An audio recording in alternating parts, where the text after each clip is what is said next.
Hello दोस्तों, नमस्कार, अस्सलाम वालेकुम। मैं आपका दोस्त, आपका होस्ट अनवर ख़ान। साथियों, 2024 का चुनाव नज़दीक है। हमारी ये कोशिश रहेगी कि हम आप तक जो सही जानकारियां हैं वो ला सकें, आपसे चुनाव को लेकर चर्चा कर सकें और इसके साथ साथ देश और प्रदेश की राजनीति के बारे में भी हम आपसे चर्चा करते रहेंगे। साथियों, अगर आपको हमारी पत्रकारिता पसंद है, आपको हमारे काम करने का तरीका प्रभावित करता है, तो हमारे चैनल को सब्सक्राइब कीजिए और वीडियोस को लाइक व शेयर भी कीजिए। साथियों, हम बात करेंगे इस बार जो एक चर्चा चल रही है कि अब की बार 400 पार। अगर हम भाजपा की बात करें तो इस बार प्रधानमंत्री नरेंद्र मोदी ने ये नारा दिया है कि अब की बार 400 पार। कुछ भाजपा नेताओं ने ये कहा कि अब की बार 370 पार। कहीं ना कहीं धारा 370 जो कश्मीर से हटाई गई थी, उसकी तरफ भी एक इंडिकेशन ये भाजपा नेताओं का था कि अब की बार 370 पार। साथियों, जिस तरह के इस वक्त चर्चा है, जिस तरह का माहौल है, अगर हम बात करें बिहार की, हम बात करें यूपी की, हम बात करें झारखंड की, तो जो चुनावी समीकरण है वो कुछ और कह रहे हैं। हम इस बात का आज आपके साथ विश्लेषण करेंगे। अब की बार 400 पार का जो नारा है, क्या ये वाकई नारा है या ये वाकई वास्तविकता में ऐसा होने जा रहा है, या ये एक मनोवैज्ञानिक दबाव है, एक साइकोलॉजिकल वॉर है जो इंडिया गठबंधन को कमज़ोर करने के लिए, उनका मोरल डाउन करने के लिए ये भाजपा की तरफ से ये एक फेंका हुआ तीर है। साथियों, अगर हम बात करें 2019 के लोकसभा चुनाव की, तो उसके मुकाबले अगर हम इन जिन स्टेट्स का मैंने आपसे नाम लिया कि उत्तर प्रदेश, जहां एनडीए को 64 सीटें मिली थीं, अगर हम बात करें बिहार की, वहां 40 में से 39 सीटें बिहार में भाजपा को मिली थी। अगर हम बात करें झारखंड की, तो झारखंड में 14 में से 12 सीटें भारतीय जनता पार्टी को मिली। तो अगर हम इस तरह से देखें तो ये टोटल 135 सीटें होती हैं, जिसमें से 115 सीटें भाजपा के खाते में गई थी। अगर हम बात करें मौजूदा दौर की, अभी जो 2 दिन पहले जो रैली पटना में तेजस्वी यादव ने की है, और जिस तरह से वहां पे लोगों का जो एक सैलाब सा आया है, उसके बाद कहीं ना कहीं बीजेपी के खेमे में चिंता की लकीरें होना बेहद जरूरी है। और एक बड़ा जन सैलाब जिसमें इंडिया गठबंधन के नेताओं ने भी वहां पर उस कार्यक्रम में शिरकत की। राहुल गांधी मंच पर दिखाई दिए, सीताराम येचुरी मंच पर दिखाई दिए, अखिलेश यादव मंच पर दिखाई दिए, और मल्लिकार्जुन खड़गे दिखाई दिए, लालू प्रसाद यादव स्वयं भी दिखाई दिए, जबकि वो बीमार हैं। और जिस तरह से तेजस्वी यादव ने जो भाषण दिया और उन्होंने जो बताया कि राजद का जो मतलब है आरजेडी का, उन्होंने सीधा सीधा बताया कि राइट, जॉब और डेवलपमेंट है इसकी फुल फॉर्म आरजेडी की। अब तक जो राष्ट्रीय जनता दल की जो फुल फॉर्म थी, उन्होंने उसको पूरी तरह से बदला। एक मैच्योर जो भाषण था वो तेजस्वी यादव का पटना में हुआ। और जिस तरह से लोगों की भीड़ वहां पर मौजूद थी, उस भीड़ से कहीं ना कहीं जाहिर सी बात है कि विपक्षी खेमा जो एनडीए का है उसमें चिंता की लकीरें आना जायज है। साथियों, यहां हम बात कर रहे हैं 400 पार की।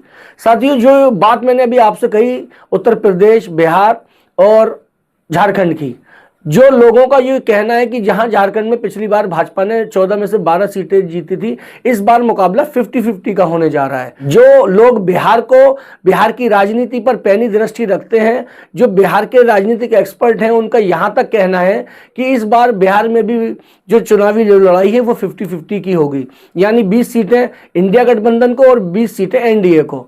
अगर आप बात करें उत्तर प्रदेश की, तो उत्तर प्रदेश में भी इस बार कहीं ना कहीं जो एक्सपर्ट्स का कहना है कि भाजपा को नुकसान होगा।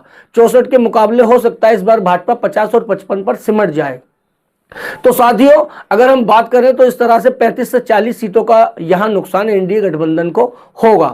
तो जो 400 पार की बात है, तो वो किस तरह से वो 400 पूरी की जाएंगी, ये अभी कोई भी बताने को तैयार नहीं है। एक मुद्दा और भी है कि अभी जो एनडीए के जो घटक दल हैं, जो गठबंधन है, वहां सीटों की सीट शेयरिंग भी नहीं हुई है। हम बात करें अगर 400 पार के आंकड़े की, तो एक तरफ तो भाजपा 400 पार का नारा दे रही है, वहीं दूसरी ओर भारतीय जनता पार्टी के कई बड़े नेताओं ने राजनीतिक संन्यास की घोषणा कर दी है। कई जो मौजूदा जो सांसद हैं, उन्होंने चुनाव लड़ने से ही मना कर दिया। हम आपको एक गौतम गंभीर का भी ट्वीट दिखाएंगे कि गौतम गंभीर ने किस तरह से राजनीति से दूरी बना ली है। मैं आपको गौतम गंभीर का ट्वीट दिखाता हूं। गौतम गंभीर ये लिखते हैं, ये requested honourable Party President JP Nadda ji to relieve me of my political duties so that I can focus on my upcoming cricket commitments. I sincerely thank Honorable Prime Minister Narendra Modi ji and Honorable home minister Amit Shah ji for giving me the opportunity to serve the people. जय हिंद। ये बताते हैं कि मैं request करूंगा JP Nadda जी से कि वो मेरी जो पॉलिटिकल ड्यूटीज़ हैं उनसे मुझे आराम दें और मुझे विराम दें, जिससे मैं जो मेरी जो क्रिकेट की जो कमिटमेंट्स हैं, जो वायदे हैं, उनको मैं पूरा कर सकूं। तो एक तरह से गौतम गंभीर ने ये मना कर दिया है चुनाव लड़ने से। वही हम दूसरा आपको एक ट्वीट दिखाते हैं। ये आप जयंत सिन्हा का ट्वीट देख रहे होंगे, जिसमें जो जयंत सिन्हा ये कह रहे हैं कि I have requested honourable party president Shri JP Nadda ji to relieve me of my direct electoral duty so that I can focus my efforts on combating global climate change. जो जलवायु जो मुकाबला है, जलवायु के परिवर्तन की जो परिस्थितियां बन रही हैं, उनसे ये मुकाबला करने की बात कर रहे हैं, अपने उस काम को करने के लिए कह रहे हैं, और सिर्फ भारत और अराउंड द वर्ल्ड। आगे ये कहते हैं of course I will continue work with the party on economic and governance issues, यानी जो पार्टी के जो आर्थिक जो मामले होंगे और जो शासनिक जो मामले होंगे उनमें मैं अपनी ड्यूटी करता रहूंगा। साथियों, ये तो हुई गौतम गंभीर और जयंत सिन्हा की बात, जो इस वक्त एमपी हैं और उस तरह से वो उन्होंने एक दूरी बना ली है चुनावी राजनीति से, और गौतम गंभीर ने तो बिल्कुल अपनी जो क्रिकेटिंग जो कमिटमेंट्स हैं उनके बारे में बात की है। साथियों, अगर वाकई ये 400 पार की बात सही है तो इस तरह से क्यों हो रहा है? वहीं दूसरी चीज़ मैं आपको बताऊं, आसनसोल से पवन सिंह को, जो भोजपुरी जो गायक हैं, भोजपुरी एक्टर हैं, उनको भाजपा ने टिकट दिया, और शुरू में तो वो इस बात को लेकर बड़े आश्वस्त थे, बड़ा शुक्रिया उन्होंने अदा किया कि मैं पार्टी का शुक्रिया अदा करता हूं मुझे ये अवसर देने के लिए। उसके बाद फिर उनका एक इंटरव्यू भी वायरल हुआ, जिसमें आप ये देखेंगे, अब लोग उस इंटरव्यू का बड़ा मजाक बना रहे हैं, और वो बड़ा वायरल इंटरव्यू है। और उसमें वो कह रहे हैं कि जब एंकर उनसे पूछती हैं कि क्या मुद्दे आपके रहेंगे, वो कह रहे हैं मुद्दा मीन्स मैं समझा नहीं। तो फिर वो एंकर पूछती है कि आप जिस क्षेत्र में आप चुनाव लड़ रहे हैं वहाँ पर क्या आपके मुद्दे रहेंगे, क्या आप करना चाहेंगे जहाँ से आप आते हैं। तो फिर उसके बाद वो कहते हैं कि जाहिर सी बात है, जो जहाँ से होता है वहाँ विकास की बात करता है। हालांकि मैं इसके बारे में ज़्यादा जानकारी नहीं रखता, तो आप मुझसे फिल्मों की बात कीजिए, आप मुझसे सॉन्ग्स की बात कीजिए। अब आप सोचिए कि एक तरफ तो भारतीय जनता पार्टी 400 पार का नारा लगा रही है, वहीं ऐसे लोगों को भी टिकट दिया जा रहा है जिनको राजनीति का राह भी नहीं पता।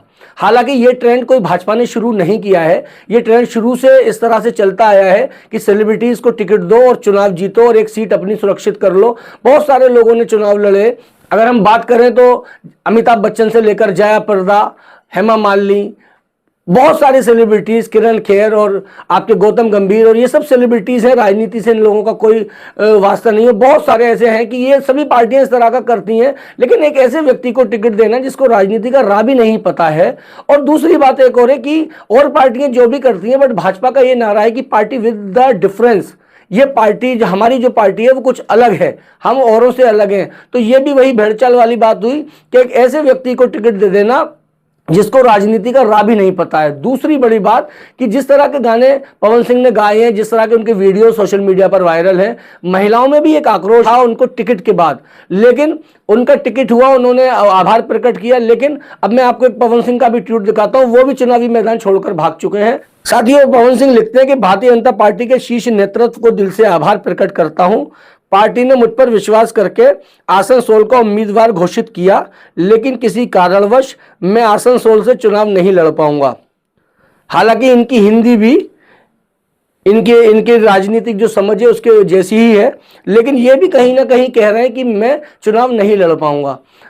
वहीं दूसरी ओर डॉक्टर हर्षवर्धन, जो दिल्ली से मुख्यमंत्री पद के कभी दावेदार भी थे, डॉक्टर हर्षवर्धन ने भी राजनीति से संन्यास ले लिया है। उन्होंने कहा है कि मेरा ईएनटी क्लिनिक मेरा इंतजार कर रहा है।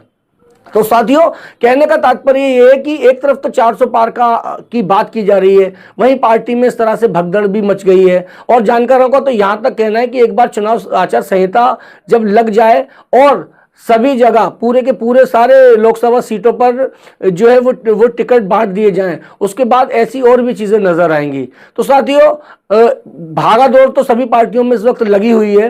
कांग्रेस के भी बहुत सारे लोग जो है वो भाजपा की तरफ चले गए। इधर राष्ट्रीय जनता दल के 3 विधायकों ने क्रॉस वोटिंग की और उन्होंने जाकर जो है वो भाजपा के पक्ष में वोट किया। तो ये सब चीजें चल रही हैं, लेकिन हम बात कर रहे हैं कि मौजूदा परिस्थितियों में जिस तरह से तेजस्वी यादव की पटना में रैली हुई है, उसके बाद इस तरह से भाजपा के नेताओं का संन्यास लेने की बात करना और टिकट को मना कर देना, टिकट मिलने के बाद चुनाव लड़ने को मना कर देना, ये एक बड़ी बात है।